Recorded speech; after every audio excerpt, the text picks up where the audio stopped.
کا موضوع ہے ایک سوال کی شکل میں، کیا قرآن کو سمجھ کر پڑھنا ضروری ہے؟ آج کی تقریر کا موضوع ہے کیا قرآن کو سمجھ کر پڑھنا ضروری ہے؟ قرآن مجید اللہ سبحانہ و تعالی کی آخری وحی اپنے آخری پیغمبر محمد صلی اللہ علیہ وسلم پہ نازل کی گئی تھی۔ قرآن مجید ساری دنیا میں سب سے بہترین کتاب ہے، وہ ساری انسانیت کے لیے ہدایت ہے۔ قرآن مجید حکمت کا فوارہ ہے، حکمت کا جھرنا ہے، اور جو لوگ نہیں مانتے ان کے لیے چیتونی ہے، ان کے لیے سختی ہے، اور جو لوگ بھٹکے ہیں ان کو سیدھی راہ دکھاتی ہے قرآن مجید۔ یہ قرآن شریف ایک ایشورنس ہے، جو لوگ کو ڈاؤٹ ہے ان کے لیے ایشورنس ہے، اور جو لوگ مشکلات میں ہیں ان کے لیے راحت ہے۔ یہ ساری خوبیاں کوئی بھی حاصل نہیں کر سکتا ہے جب تک وہ قرآن مجید کو نہیں پڑھے، قرآن مجید کو نہیں سمجھے، قرآن مجید پہ عمل نہ کرے۔ یہ ساری قرآن مجید کی خوبیاں ہم تبھی حاصل کر سکتے جب ہم قرآن مجید کو پڑھے، اس کو سمجھے اور اس کے اوپر عمل کرے۔ قرآن مجید سارے جہاں میں سب سے زیادہ پڑھی جاتی ہے، لیکن افسوس کی بات ہے کہ قرآن مجید وہی کتاب ہے جو سب سے زیادہ بنا سمجھے پڑھی جاتی ہے۔ یہ وہ کتاب ہے جو لوگ بنا سمجھے پڑھتے ہیں۔ اسی لیے ہم مسلمان اور قرآن مجید کے درمیان جو بندھن ہے، جو رشتہ ہے، وہ کمزور ہوتے جا رہا ہے۔ کتنی افسوس کی بات ہے کہ ایک شخص قرآن کے قریب آتا ہے، قرآن پڑھتا ہے، لیکن اس کے زندگی میں کوئی بھی تبدیلی نہیں آتی، اس کے جینے کے سٹائل میں، اس کے رہن سہن میں کوئی فرق نہیں آتا، اس کا دل ذرا بھی نہیں پگھلتا۔ افسوس کی بات ہے کہ کوئی قرآن مجید کے قریب آتا ہے اور اس میں کوئی تبدیلی نہیں آتی۔ اللہ سبحانہ و تعالیٰ فرماتے ہیں قرآن شریف میں، سورہ آل عمران سورہ نمبر 3 آیت نمبر 110 میں، کنتم خیر امۃ اخرجت للناس۔ اللہ تعالیٰ مسلمانوں سے فرماتے ہیں آپ سارے جہاں میں سب سے بہترین امہ ہیں۔ جب بھی کوئی تعریف کی جاتی ہے، جب بھی کوئی عہدہ دیا جاتا ہے، اس کے ساتھ ذمہ داری ہونا ضروری ہے۔ کوئی بھی عہدے کے ساتھ ذمہ داری ہونا ضروری ہے۔ جب اللہ سبحانہ و تعالیٰ اس آیت میں فرماتے ہیں، ہم مسلمان سے کہتے ہیں کہ ہم خیر امہ ہیں، سارے جہاں میں سب سے بہترین امہ ہیں، ہمارے اوپر کوئی ذمہ داری نہیں ہے۔ اسی آیت میں اللہ سبحانہ و تعالیٰ ذمہ داری بھی کہتے ہیں۔ اللہ تعالیٰ فرماتے تأمرون بالمعروف وتنہون عن المنکر وتؤمنون باللہ، کیونکہ ہم لوگوں کو اچھائی کی طرف بلاتے ہیں اور برائی سے روکتے ہیں۔ اگر ہم لوگوں کو اچھائی کی طرف بلانا چاہتے ہیں اور برائی سے روکنا چاہتے ہیں تو ہمیں ضروری ہے کہ ہم قرآن مجید سمجھ کے پڑھیں۔ اگر ہم قرآن سمجھ کر نہیں پڑھیں گے تو لوگوں کو اچھائی کی طرف کیسے بلائیں گے اور برائی کی طرف کیسے روکیں گے؟ اور اگر ہم قرآن مجید سمجھ کر نہیں پڑھے اور لوگوں کو اچھائی کی طرف نہیں بلائے اور برائی سے نہیں روکے تو ہم خیر امہ کہلانے کے لائق نہیں ہیں، ہم مسلمان کہلانے کے لائق نہیں ہیں۔ یہ لفظ قرآن عربی لفظ قرأ یا اقرا سے آتا ہے، جس کے معنی ہے کہ پڑھو۔ آؤ ہم آج جانچے کہ کیوں مسلمان قرآن مجید سمجھ کر نہیں پڑھتے۔ آؤ ہم سمجھے کہ ہم مسلمان کیوں بہانے بناتے ہیں قرآن مجید کو سمجھ کر نہیں پڑھنے کے۔ سب سے پہلا جو بہانہ ہے وہ ہے کہ ہم عربی زبان نہیں جانتے۔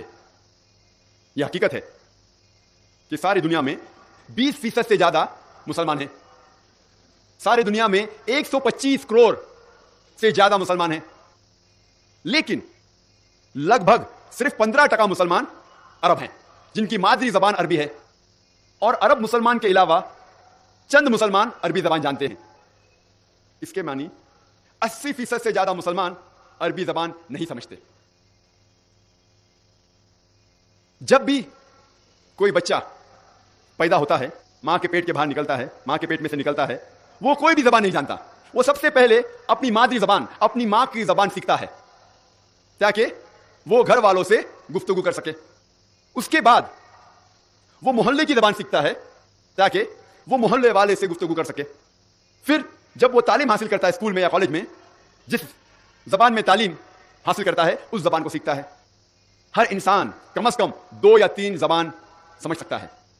کچھ انسان 4، کچھ انسان 5 زبان سمجھ سکتے ہیں، کچھ لنگوسٹ ہیں، کئی زبان بول سکتے ہیں اور سمجھ سکتے ہیں، لیکن عام انسان کم از کم 2 یا 3 زبان سمجھ سکتا ہے اور جانتا ہے۔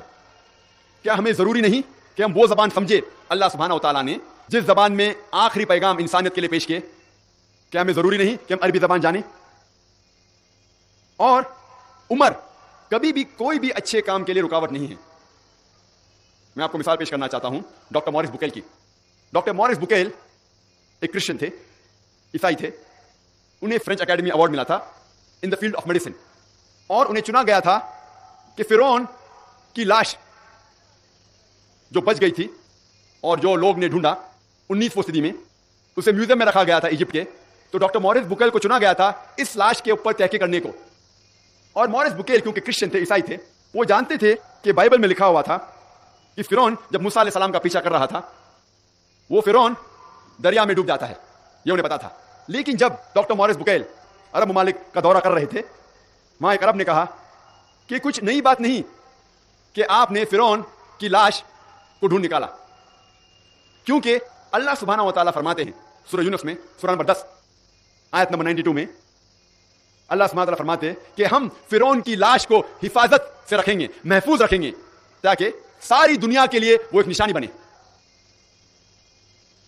اور ڈاکٹر مورس بکیل حیران ہوئے کہ یہ کتاب جو 1400 سال پرانی ہے اس میں کیسے لکھا گیا ہے کہ فرعون کی لاش کو حفاظت سے رکھا جائے گا.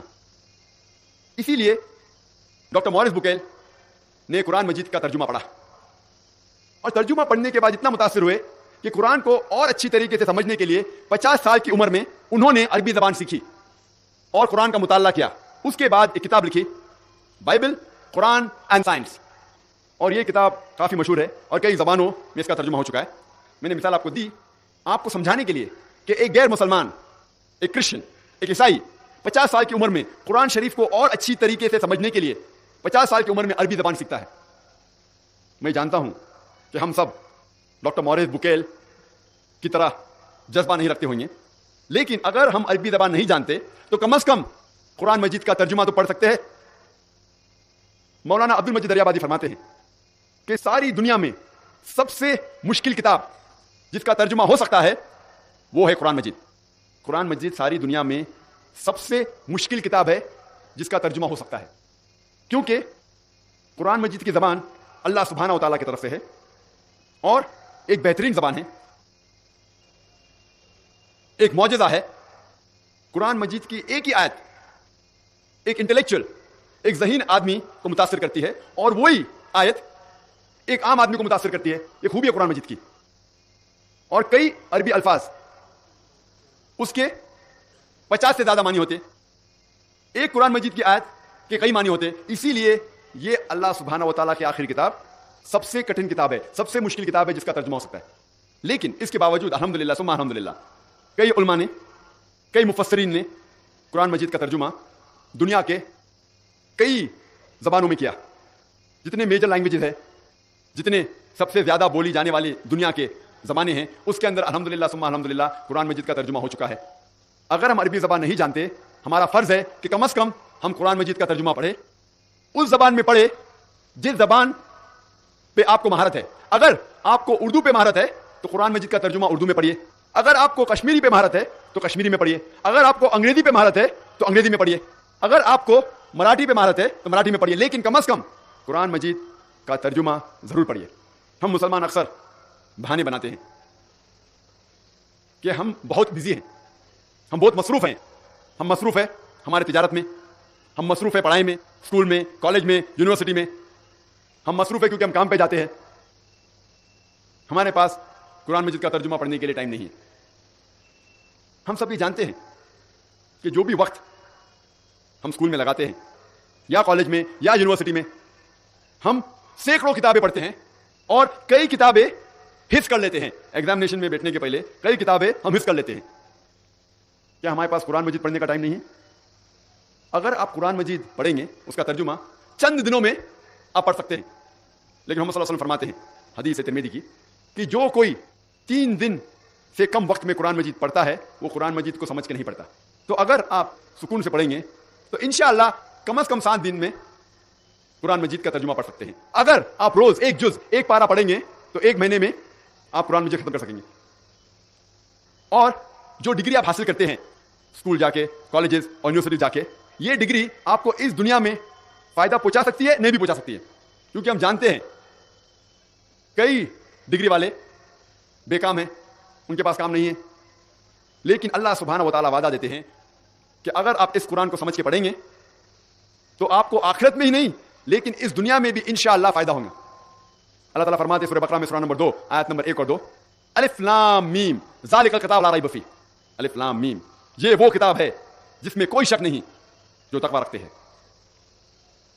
اور اللہ تعالیٰ کئی آیت میں فرماتے کہ اس قرآن مجید میں آپ کے لیے کئی فائدے ہیں۔ مثال کے طور پہ اگر آپ کا کوئی قریب دوست فرانس سے آتا ہے اور آپ کے ساتھ کشمیر میں اس کشمیر کو دیکھنے کے لیے آتا ہے، کیونکہ وہ سنا ہوتا ہے کہ کشمیر دھرتی کے اوپر ایک جنت جیسی چیز ہے، جو جنت اللہ تعالیٰ قرآن میں ذکر کرتے ہیں وہ تو کئی اچھی ہے، لیکن اگر اس دنیا میں آپ جنت دیکھنا چاہتے ہیں تو کشمیر کی سیر کرو، کشمیر کو دیکھو۔ تو آپ کا ایک قریب دوست فرانس سے آتا ہے اور کشمیر کی سیر کرتے ہوئے اننت ناگ اسلام آباد بھی آتا ہے اور آپ کے ساتھ ایک ہفتے ساتھ میں گزارتا ہے، آپ کے گھر میں رہتا ہے، آپ کا بہت قریب دوست ہے، ایک ہفتے آپ کے ساتھ رہتا ہے، پھر کشمیر گھومتا ہے، پھر واپس چلے جاتا ہے۔ وہ دوست اس کو فرینچ زبان پہ مہارت ہے، اردو زبان کچھ ٹوٹی پوٹی انداز سے آپ سے گفتگو کر لیتا ہے، لیکن اس کو مہارت ہے فرینچ میں۔ وہ جب اپنے گھر واپس لوٹ جاتا ہے، فرانس سے خط لکھتا ہے آپ کو، لیکن فرینچ میں لکھتا ہے۔ آپ جب خط کھولتے ہیں آپ کو فرینچ نہیں پتا تو آپ کیا کرتے ہیں؟ آپ کو جب آپ کا قریب دوست فرینچ میں خط لکھے گا اور آپ کو اس کو پڑھنے نہیں آئے گا، آپ اس کو سمجھ نہیں سکیں گے، تو آپ کیا کریں گے؟ آپ کیا کریں گے؟ آپ کسی سے اس خط کا ترجمہ کریں گے، آپ ڈھونڈیں گے وہ شخص جو فرینچ جانتا ہے تاکہ وہ آپ کو اپنے دوست کا خط کا ترجمہ کر سکتا ہے، کیونکہ آپ جاننا چاہتے ہیں کہ آپ کے قریب دوست نے آپ کو خط میں کیا لکھا۔ آپ کوئی بھی حالت میں اس خط کا ترجمہ کریں گے اور جاننا چاہیں گے کہ آپ کے دوست نے آپ کو کیا لکھا۔ کیا آپ کا فرض نہیں ہوتا کہ آپ جاننا چاہیں گے آپ کے خالق، آپ کے رب اللہ سبحانہ و تعالیٰ نے اپنے آخری پیغام قرآن مجید میں کیا لکھا ہے آپ کے لیے؟ آپ جب اپنے دوست کا خط ترجمہ کرنے کے لیے محنت کریں گے، کہ آپ کا فرض نہیں بنتا کہ آپ جانیں آپ کے خالق، آپ کے رب، آپ کے اللہ سبحانہ و تعالیٰ نے آپ کے لیے کیا پیغام لکھا۔ ہمیں قرآن شریف کا ترجمہ کرنے کی ضرورت نہیں، الحمدللہ ثم الحمدللہ قرآن مجید کا ترجمہ ہو چکا ہے، آپ کو صرف ہدیہ پہ مارکیٹ میں جا کے لینا ہوگا۔ اور ساری جتنی اہم زبان ہیں ساری دنیا میں الحمدللہ ان زبانوں میں قرآن مجید کا ترجمہ ہو چکا ہے۔ ہمیں قرآن مجید کا ترجمہ پڑھنا چاہیے وہ زبان میں جس زبان میں آپ کو مہارت ہے۔ اور اکثر مسلمان سمجھتے ہیں کہ یہ قرآن صرف مسلمانوں کے لیے ہے اور یہ قرآن مجید غیر مسلمانوں کو نہیں دینا چاہیے۔ یہ ہماری غلط فہمی ہے، ہمارا وہم ہے، کیونکہ اللہ سبحانہ و تعالیٰ فرماتے ہیں قرآن شریف میں سورہ ابراہیم میں سورہ نمبر 14 آیت نمبر 1، الف لام را، یہ کتاب نازل کی گئی تھی محمد صلی اللہ علیہ وسلم پہ تاکہ وہ ساری انسانیت کو اندھیرے سے روشنی میں لے آئے۔ قرآن مجید میں یہ نہیں لکھا ہوا ہے کہ قرآن مجید صرف مسلمان یا صرف عربوں کے لیے ہے۔ یہاں اللہ تعالیٰ فرماتے ہیں کہ قرآن شریف محمد صلی اللہ علیہ وسلم پہ نازل کی گئی تھی تاکہ وہ انسانیت کو اندھیرے سے روشنی میں لے کے آئے۔ اللہ تعالیٰ فرماتے ہیں سورہ ابراہیم میں سورہ نمبر 14 آیت نمبر 52 میں، آیت نمبر 52 میں، کہ یہ قرآن مجید ساری انسانیت کے لیے پیغام ہے اور ان کے لیے جو سمجھتے ہیں، اور ان سے کہہ دو کہ اللہ سبحانہ و تعالیٰ ایک ہے اور سمجھنے والے اللہ کے کلام کو سمجھیں گے۔ اللہ تعالیٰ فرماتے ہیں سورہ بقرہ میں سورہ نمبر 2 آیت نمبر 185، اللہ تعالیٰ فرماتے ہیں رمضان وہ مہینہ ہے جس میں قرآن شریف نازل ہو چکا تھا اور یہ ساری انسانیت کے لیے ہدایت کی کتاب ہے تاکہ لوگ سمجھ سکے غلط کیا ہے اور صحیح کیا ہے۔ قرآن میں لکھا ہوا ہے کہ قرآن صرف مسلمانوں یا عربوں کے لیے ہدایت نہیں، سارے انسانیت کے لیے ہدایت ہے۔ اللہ تعالیٰ فرماتے ہیں سورہ الزمر میں چیپٹر نمبر 39 سورہ نمبر 39 آیت نمبر 41 میں کہ ہم نے قرآن نازل کی محمد صلی اللہ علیہ وسلم پہ یہ کتاب تاکہ وہ ہدایت دے انسانوں کو۔ قرآن میں یہ نہیں لکھا ہے کہ صرف مسلمان یا عربوں کو ہدایت دے، سارے انسانیت کو ہدایت دے۔ اور ہمارے آخری پیغمبر محمد صلی اللہ علیہ وسلم صرف عربوں یا صرف مسلمانوں کے لیے نہیں بھیجے گئے تھے۔ اللہ تعالیٰ فرماتے ہیں سورہ انبیاء میں سورہ نمبر 21 آیت نمبر 107 میں وما ارسلناک الا رحمت للعالمین، ہم نے تمہیں نہیں بھیجا لیکن صرف ایک رحمت ساری انسانیت کے لیے، سارے جہاں کے لیے۔ اللہ تعالیٰ فرماتے ہیں وما ارسلناک الا کافۃ للناس بشیرا ونذیرا، کہ ہم نے تم کو بھیجا ایک پیغمبر ساری انسانیت کے لیے تاکہ آپ لوگوں کو اچھائی کی طرف بلائے اور برائی سے روکے۔ لیکن اکثر لوگ اب بھی نہیں جانتے۔ ہمیں قرآن مجید کے ان آیتوں سے سمجھ میں آتا ہے کہ قرآن مجید اور محمد صلی اللہ علیہ وسلم ساری انسانیت کے لیے بھیجے گئے تھے، مسلمانوں کے لیے بھی اور غیر مسلمانوں کے لیے بھی. لیکن ہم مسلمان لوگ قرآن مجید کو سمجھ کے تو پڑھتے نہیں، لیکن اتنی حفاظت کرتے اس کی کہ دوسروں کو بھی پڑھنے نہیں دیتے. کہتے ہیں کہ قرآن مجید کو جو لوگ نجیس ہے وہ ہاتھ نہیں لگا سکتے. اور قرآن شریف کی ایک آیت کوٹ کرتے ہیں، قرآن مجید کی ایک آیت کا حوالہ دیتے ہیں، سورہ واقعہ سورہ نمبر 56 چیپٹر 56 آیت نمبر 77 to 82، جس پہ لکھا ہوا ہے کہ یہ وہ قرآن ہے جو اللہ سبحانہ و تعالیٰ نے نازل کیا، اور اسے کوئی بھی نہیں ہاتھ لگائے گا صرف وہ جو مطہرین ہیں. لوگ سمجھتے ہیں کہ اس آیت سے یہ معلوم ہوتا ہے کہ کوئی بھی نہیں ہاتھ لگا سکتا ہے صرف جو وضو میں ہیں اور جو پاک ہیں. اگر اس آیت کی معنی ہوتی کہ کوئی بھی قرآن شریف کو، اس قرآن شریف جو مصحف ہے اس کو کوئی نہیں ہاتھ لگا سکتا ہے صرف وہ جو پاک ہے جو وضو میں، تو کوئی بھی شخص، کوئی بھی غیر مسلمان دکان پہ جا کے 100 روپے میں 150 روپے میں قرآن مجید خرید سکتا ہے اور ہاتھ لگا سکتا ہے، اور قرآن مجید غلط ثابت ہو جائے گا. جب قرآن مجید کہتے ہیں اس کا مطلب یہ مصحف نہیں ہے، یہ قرآن شریف کتاب نہیں ہے، وہ ہے وہ قرآن مجید جو لوح محفوظ میں ہے، جس کا ذکر سورہ بروج میں بھی ہے، سورہ نمبر 85 آیت نمبر 22 میں، لوح محفوظ. اگر آپ دیکھیں گے اس آیت کہ نزول قرآن کیوں نازل ہوا، کچھ لوگ کہتے تھے، کئی لوگ کافر اور مشرکین کہتے تھے کہ محمد صلی اللہ علیہ وسلم کو نعوذ باللہ یہ وحی شیطان کی طرف سے آتی تھی. اللہ سبحانہ و تعالیٰ فرماتے ہیں کہ یہ لوح محفوظ کے نزدیک کوئی بھی نہیں آ سکتا، صرف وہ لوگ جو مطہرین ہیں. مطہرین کے معنی وہ جس نے کوئی بھی گناہ نہیں کیا، وہ بالکل پاک ہے، صرف جسم سے نہیں، سارے طریقے سے. اس کے معنی ہے کہ فرشتے. اور اگر آپ پڑھیں گے طبری کی تفسیر کے اندر، وہ کہتے ہیں کہ یہ قرآن مجید کا جو ذکر ہو رہا ہے اس قرآن کا جو 7ویں آسمان پہ ہے لوح محفوظ میں، اور انہیں کوئی نہیں ہاتھ لگا سکے گا صرف فرشتے. تو شیطان تو قریب آ ہی نہیں سکتا.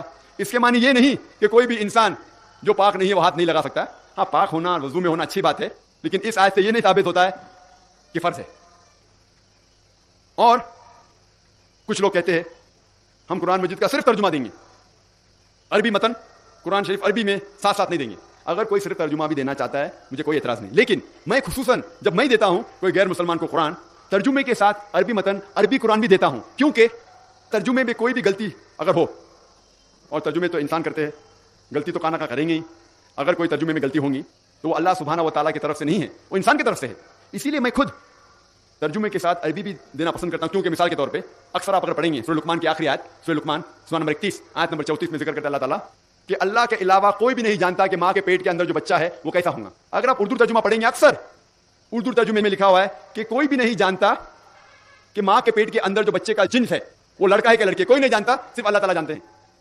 اور اگر کوئی غیر مسلمان پڑھیں گا کہ قرآن شریف میں اللہ تعالیٰ فرماتے ہیں کہ اللہ کے علاوہ کوئی بھی نہیں جانتا ماں کے پیٹ کے اندر لڑکا ہے کہ لڑکی ہے، اور اگر وہ ذرا بھی سائنس کے بارے میں جانتا ہے، وہ کہیں گا یہ غلط ہے، کیونکہ آج سائنس ایڈوانس ہو چکی ہے. الٹراسونوگرافی، ایمنیوسینٹس کے ذریعے آسانی سے ہمیں پتہ چل سکتا ہے کہ ماں کے پیٹ کے اندر لڑکا ہے لڑکی ہے.